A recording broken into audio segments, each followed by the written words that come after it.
श्रुति और हिमांशु, बेटा कोई डाउट है पूछ लो। वंश डाउट पूछ लो कोई है तो।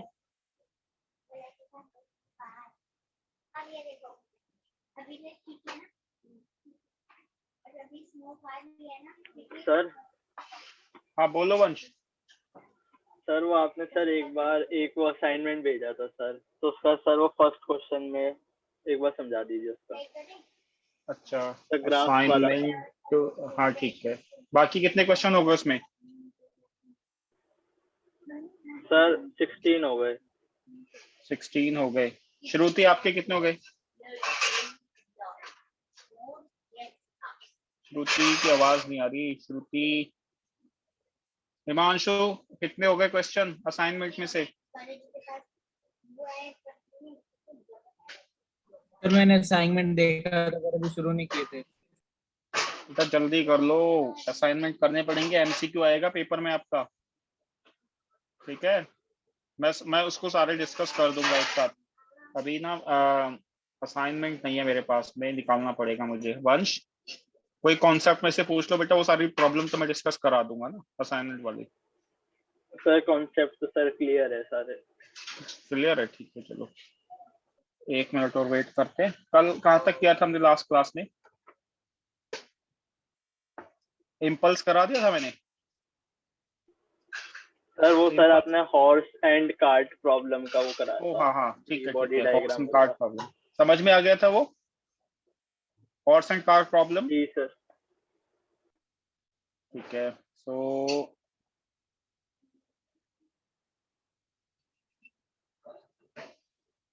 हॉर्स एंड कार्ट हो गया था, कॉन्सेप्ट पूरा हो गया हमारा। वहां पर कुछ प्रॉब्लम्स करेंगे आज उससे related.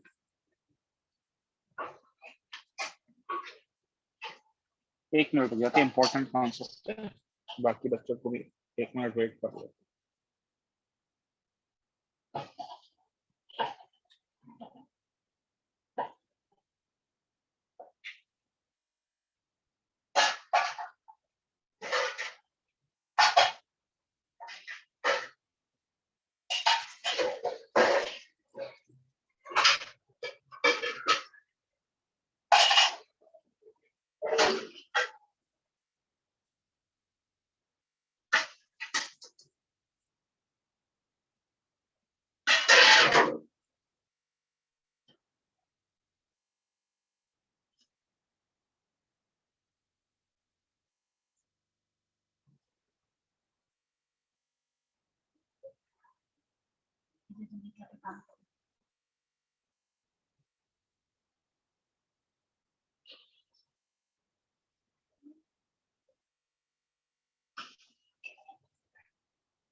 Good afternoon. Good afternoon बेटा।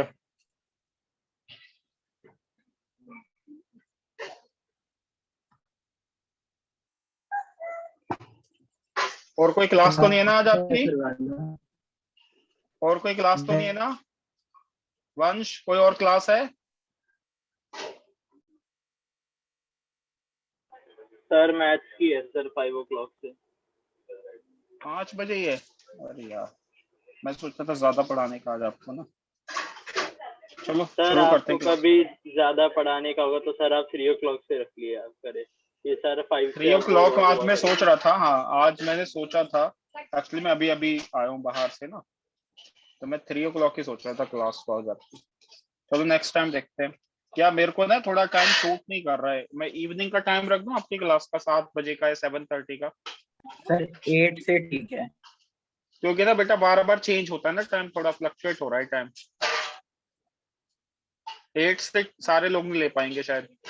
क्या ले लोगे सारे बच्चे 8 बजे से? वो बेस्ट टाइम है, मैं ज्यादा टाइम भी दे पाऊंगा, प्रैक्टिस भी करा दूंगा अच्छे से। यस सर ले सर सकते वो हैं। थोड़ा वॉक करने का टाइम होता है सर। वॉक करने का बेटा पेपर आ गए ना, इस महीने कर लो, फिर देख लेंगे नेक्स्ट मंथ, फिर चेंज कर दूंगा टाइम। सर चलो आज 8:30 की रख क्लास लीजिए करते सर। हैं। 8:30 रख लूँ? हाँ वो ठीक है, 8:30 तो रख सकते हैं, वो कोई इशू नहीं। चलो सब बच्चों से डिस्कस कर लेंगे, 8:30 रख देंगे। सो हमने हॉर्स एंड कार्ट प्रॉब्लम कर लिया था, और अब मैं बहुत इंपॉर्टेंट चीज करा रहा हूँ। Newton's third law is contain in second law. So we will derive Newton's second law, third law from the second law.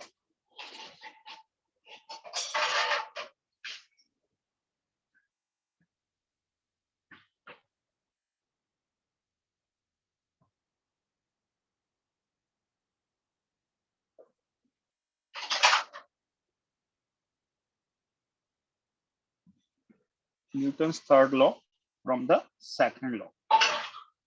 So suppose that there are two bodies, body A and body B.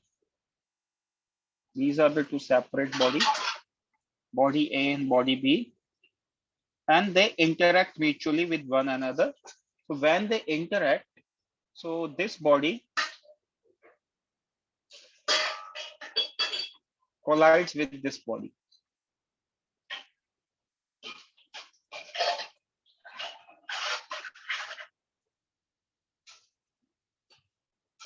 Then this body exerts force on B. This is the force on B exerted by A. So this is the force of action. So these are the two bodies which are isolated. Body A and body B are isolated system of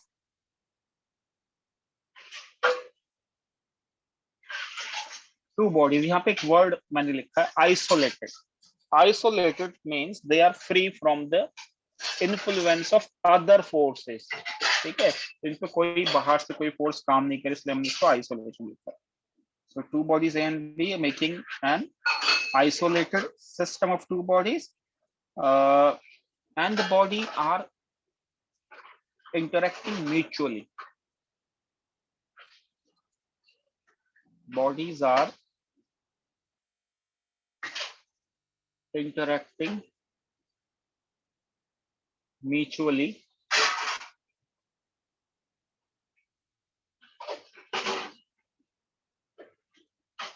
with one another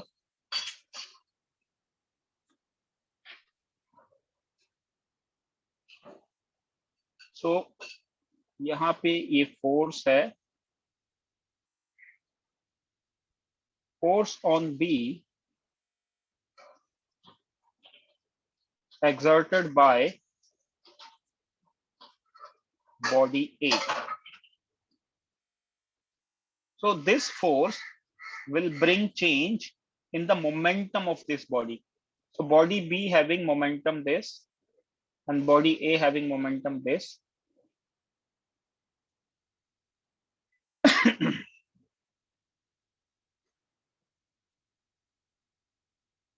So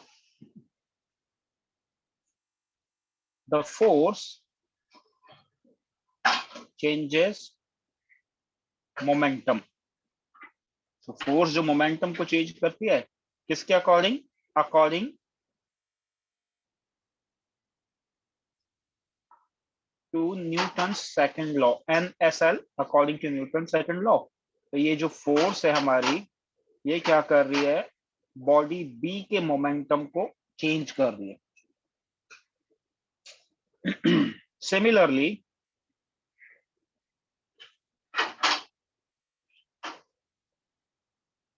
this is the force of reaction. It was the force of action. पहले A ने इससे टकराया है ना, इसको force exert किया, तब B ने बाद में किया. So it is the force on A due to B which changes the momentum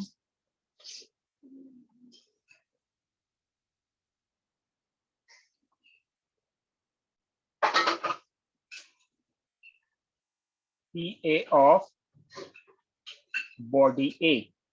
So it will be force AB changing the momentum of body A. Relation 1, relation 2. So now, as the forces are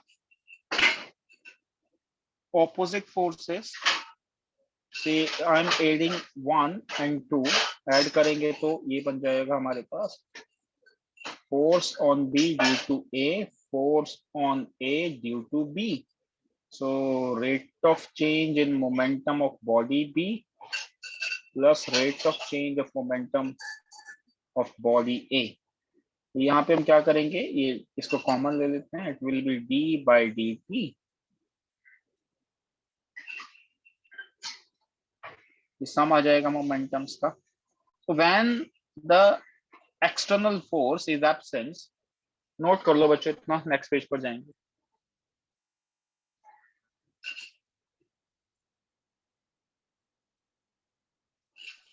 changes के बाद क्या लिखा है? किधर ये similarly force on A due to B, that is a reaction from on A due to B, force on A due to B which changes the momentum PA of body A.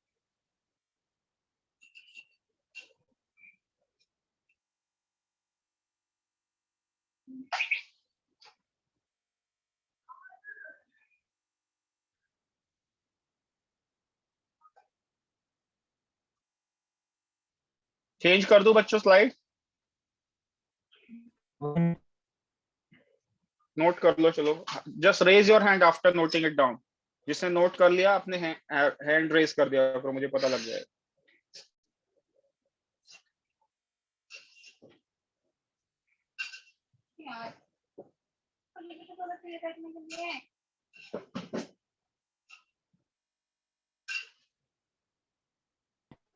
आपने आपने क्या right D upon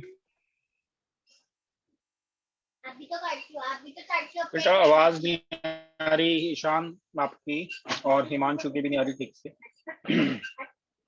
मैं इसको फिर से explain कर रहा हूँ. Body A and body B are mutually attracting. Body A and body B, body A and B are making a isolated system of two bodies. So this body exerts force, this B on A. This is the force of reaction. Then this body B also act on this A, on the body A with the force of reaction. Now this force changes this momentum. That's what I have written here. So the force on B is changing the momentum of B, and the force on A is changing the momentum of A. So equation 1, equation 2, we have added equation 1 and equation 2 and taken d by dt common. It is a sum of the momentums. अब मैं change कर देता हूँ बच्चों ना, note कर लिया होगा आपने नेक्स्ट स्लाइड पर. So ये आ गया in the absence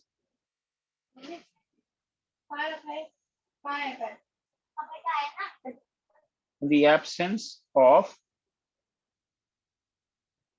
external force. When the force is absent, then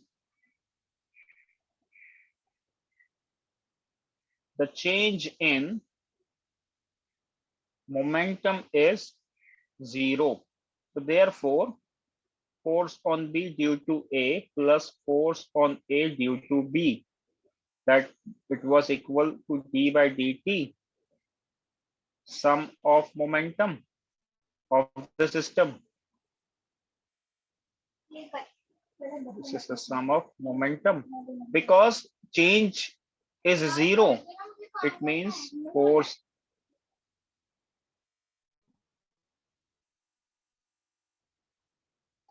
is equal to 0.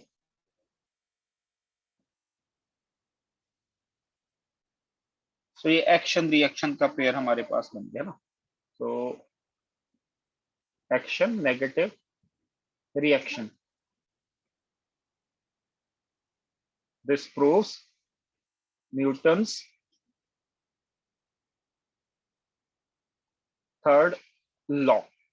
तो हमने न्यूटन का फर्स्ट लॉ भी प्रूव किया था.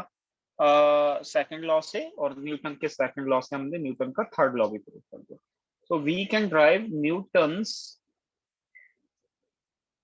First law, Newton's first law from the Newton's second law, as well as we can derive Newton's third law out of the second law. Therefore, second law को first law से कैसे किया था? therefore Newton's second law is called real law. Therefore it is called real law. Last class में कराया था बेटा मैंने, ईशान. आप थे नहीं क्या क्लास में? आप कराया था शायद मैंने नहीं आपको. सर, नहीं था. नहीं थे. चलो मैं करा दूंगा इसको एक बार फिर से.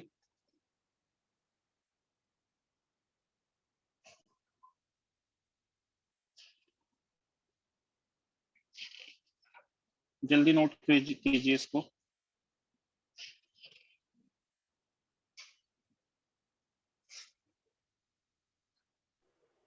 सर आपने सेकंड लॉ से फर्स्ट लॉ शायद नहीं कराया था. नहीं कराया था? मेरे को लग रहा है मैंने करा दिया था. चलो आगे करा दूंगा फिर मैं चेक करता हूँ. मेरे को लग रहा है मैंने कराया था, दूसरी क्लास में कराया होगा किसी.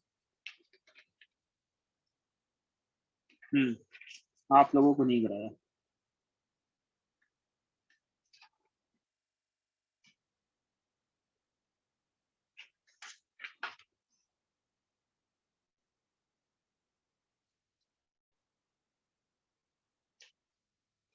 सेकंड लॉ के बाद मैंने आपको इम्पल्स पढ़ा दिया था. उसके बाद क्वेश्चन कर लिए थे इम्पल्स के.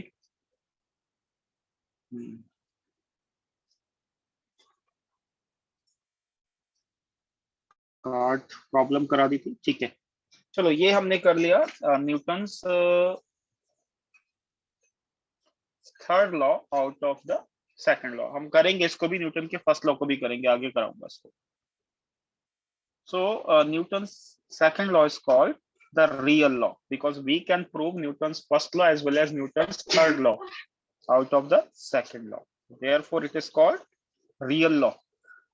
अब एक important concept है apparent weight of a man in an elevator or a lift. अगर किसी को कोई डाउट आ रहा है, आपको नेटवर्क इश्यू, तो आप चैट करके बता सकते हो. apparent weight.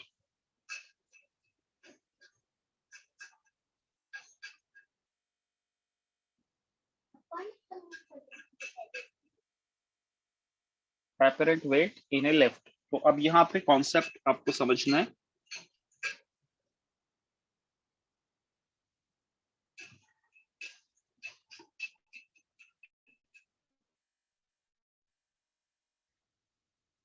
सपोज दैट ये एक लिफ्ट है हमारे पास.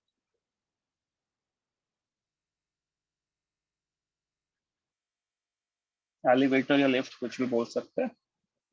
और एक पर्सन यहाँ पर एक वेइंग मशीन पे खड़ा हुआ है. Person standing on A weighing machine.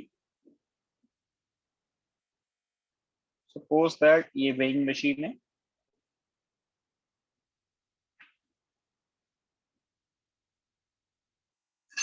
and the person is standing on this weighing machine.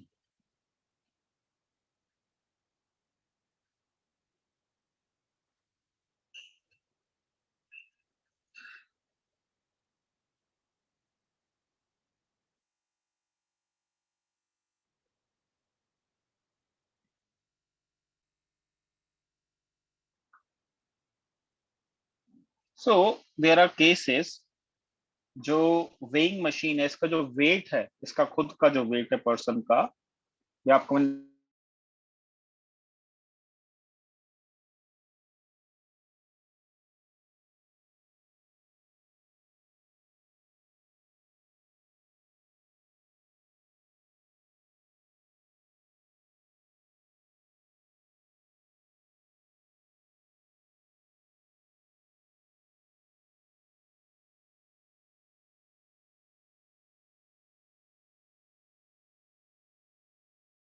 Sir आपकी आवाज नहीं आ रही।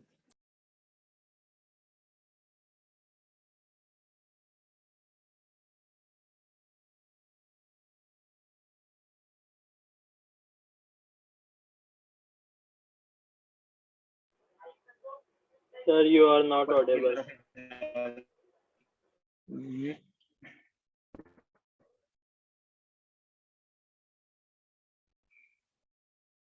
अभी आ रही है आवाज वंश? Yes, sir. हाँ मैं ऑडिबल? Yes sir, अब आ रही है। सर बहुत डायग्राम इंपॉर्टेंट जो बनाया कॉन्सेप्ट था है ये। सर तब नहीं आ रही थी आवाज। ओके मैं दोबारा समझाता हूँ, दोबारा समझा देता हूँ।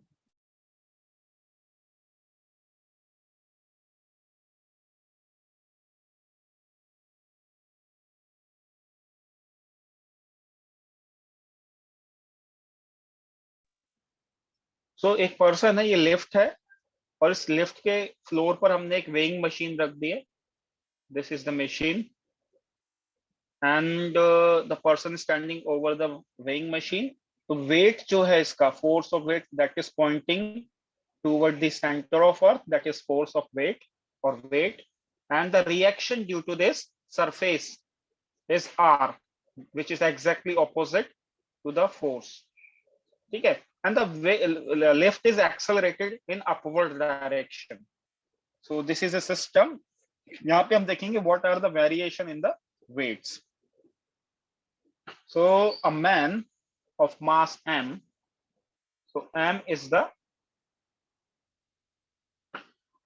mass of a man standing on a weighing machine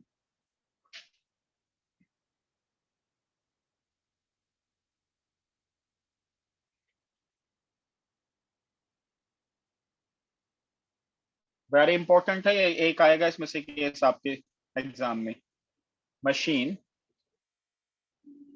placed in a lift, placed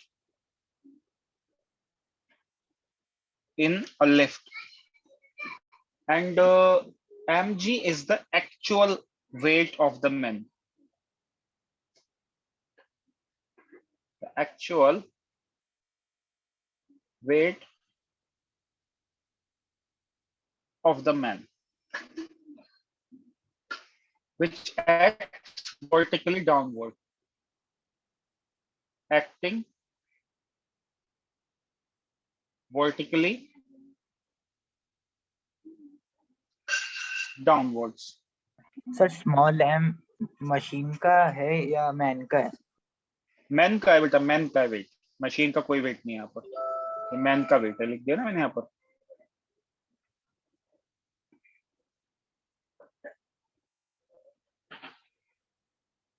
Through the center of gravity, that is denoted by g, this is the center of gravity. ठीक है, हर एक बॉडी में ना एक point होता है जहां पे ग्रेविटी एक्ट करती है of man.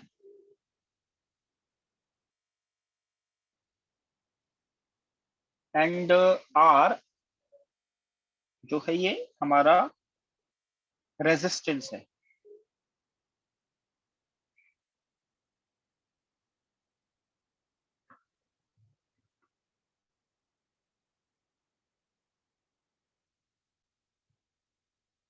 Reaction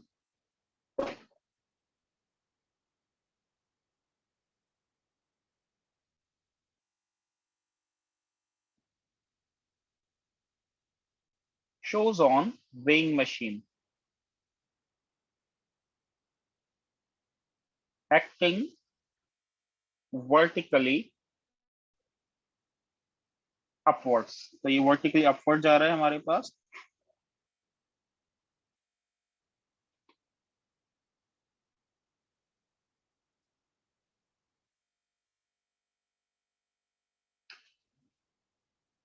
Now there are cases, these are the very basic thing। The person is standing, ये पर्सन यहाँ खड़ा हुआ है लिफ्ट के अंदर, एक वेइंग मशीन के ऊपर है, ये सेंटर ऑफ ग्रेविटी है इसका। इसका पूरा जो वेट है m जो है मास, वो नीचे की तरफ फोर्स के रूप में नीचे की तरफ जा रहा है। वेइंग मशीन पे रिएक्शन रेज हो रहा है, वो ऊपर की डायरेक्शन में जा रहा है। अब इसमें केसेस बनाएंगे हम। फर्स्ट केस जो हमने बनाया है, when the lift moves upwards with acceleration a।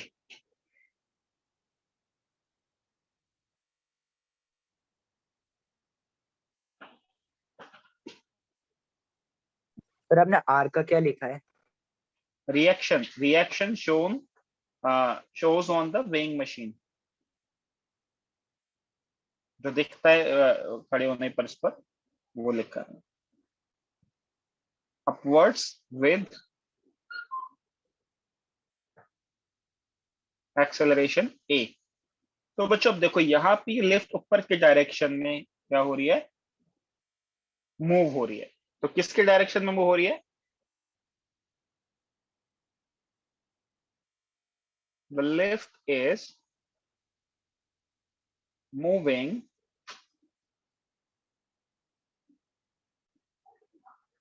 in the direction of reaction, therefore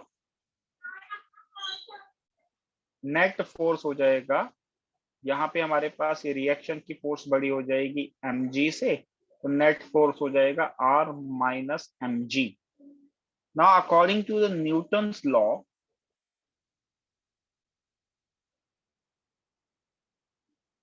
according to Newton's second law, ये जो नेट फोर्स है ना, ये इक्विवेलेंट हो जाएगी mass of person into acceleration. So mass है पर्सन का m, एक्सेलरेशन है इसका ये a। तो एक रिलेशन ये बन गया, एक रिलेशन ये बन गया, इक्वेट कर देते हैं, इक्वेटिंग 1 एंड 2, तो ये बन जाएगा हमारे पास r minus M G is equal to M A. जो ट्रांसफर कर देते हैं, r is equal to M G plus M A. So r is equal to m common g plus a। तो जब भी कोई लिफ्ट ऊपर की तरफ मूव करती है, सो एक्सेलरेशन जो होता है वो क्या हो जाता है हमारा, बढ़ जाता है ना, ये आपको याद रखना है। तो sir when the lift accelerate upwards, the apparent weight of the man inside it increases। तो वेट क्या हो जाता है, इंक्रीज होता है। हाँ बोलो बेटा, क्या बोल रहे हैं Ishan? Sir net force R minus M G क्यों हुआ है? ये देखो लिफ्ट कौन से डायरेक्शन में मूव कर रही है, डायरेक्शन बताओ कौन सा डायरेक्शन मूव कर रही है? Sir upward. अपवर्ड। तो अब हमारे पास दो फोर्सेस है इस बॉडी पे एक्ट कर रही हैं, एक तो वेट की फोर्स है नीचे की तरफ, एक रिएक्शन की फोर्स है ऊपर की तरफ। इसलिए मैंने लिखा है the lift is moving in the direction of reaction. So जिसके डायरेक्शन में मोशन होता है वो फोर्स बड़ी हो जाती है, जिसमें नहीं होता वो छोटी। यहाँ मैंने लिखा है ना, R is greater than M G, तो इन्हीं का डिफरेंस जो है वो नेट फोर्स है। क्लियर है? Yes sir. तो बच्चों देखो, जब लिफ्ट ऊपर की तरफ बढ़ेगी ना, तो हमारा वेट जो है वो चेंज हो जाएगा। एक्चुअली ये एक्चुअल वेट नहीं है हमारा, एक्चुअल वेट हमारा कितना है, mg। जब लिफ्ट चलेगी नहीं, एक जगह खड़ी रहेगी, तो इतना वेट है हमारा। मगर जब वो ऊपर की तरफ मूव करेगी तो ये इंक्रीज हो रहा है। जी के अंदर क्या आ रहा है, जितने एक्सेलरेशन से बढ़ेगी उतना एक्सेलरेशन जी के अंदर ऐड हो जाएगा। एम तो एम ही रहेगा, तो यही हमारा वेट हो जाएगा। So when a lift accelerate upwards,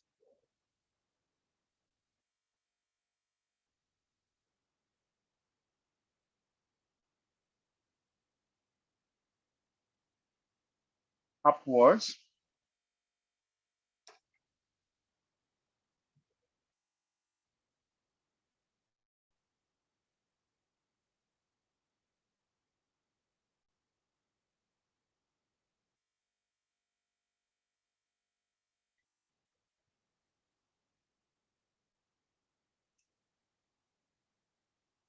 the apparent weight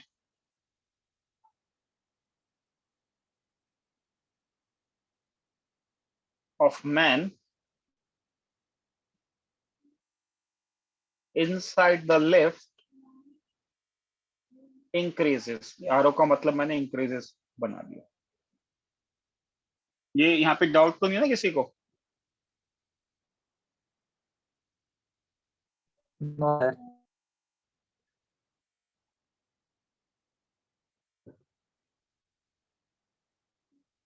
next case देखते हैं। अगर ये नीचे की तरफ मूव होने जाए ना, अब मैं ये बार बार लिफ्ट नहीं बनाऊंगा, मैं इसको एफबीडी से सिखा दूंगा। चेंज कर देता हूँ, सबने नोट कर लिया है तो यस। ठीक है बेटा।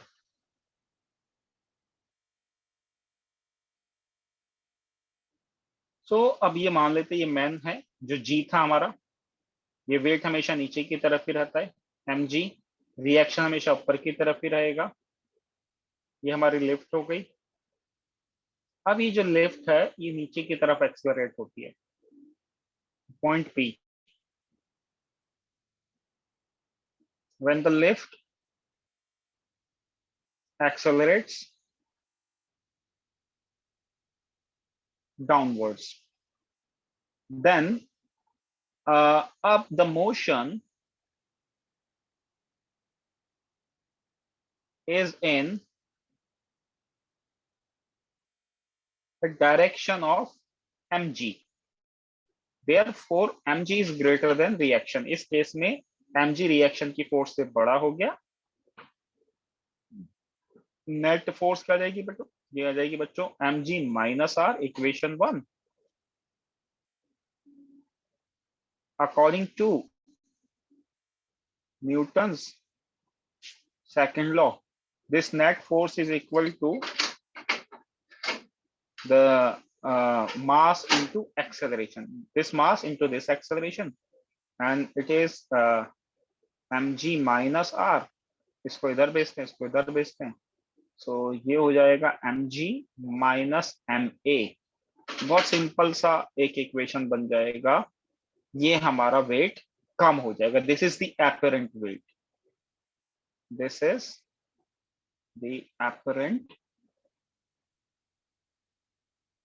weight। तो अब इसको अगर कंपेयर करें बच्चों से, तो यहाँ पे ये बढ़ रहा था, इंक्रीज हो रहा था, प्लस हो रहा था जी में, यहाँ पे माइनस हो रहा है, तो हमारा जो एपरेंट वेट है ये डिक्रीज हो जाएगा। When the lift moves downward the weight decreases. जल्दी नोट कर लो, मीटिंग रीस्टार्ट करेंगे। सर आर अपेरेंट वेट है। हाँ बेटा, वो रिएक्शन है ना मशीन के ऊपर, वही एपरेंट वेट है। When the lift moves downward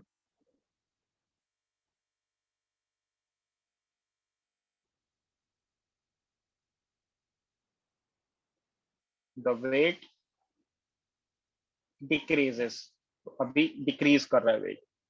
जल्दी करो, थर्ड केस है इसका, प्री फॉल का, वो हम करेंगे अभी। दोबारा लॉग इन करना, क्योंकि लेस देन 1 मिनट है, बंद हो जाएगी मीटिंग, दोबारा ज्वाइन कर लो।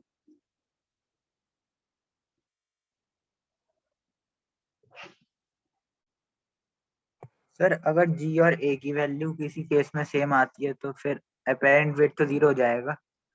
हाँ वो कराऊंगा ना, किसी केस में नहीं आएगी, फ्री फॉल में आएगी।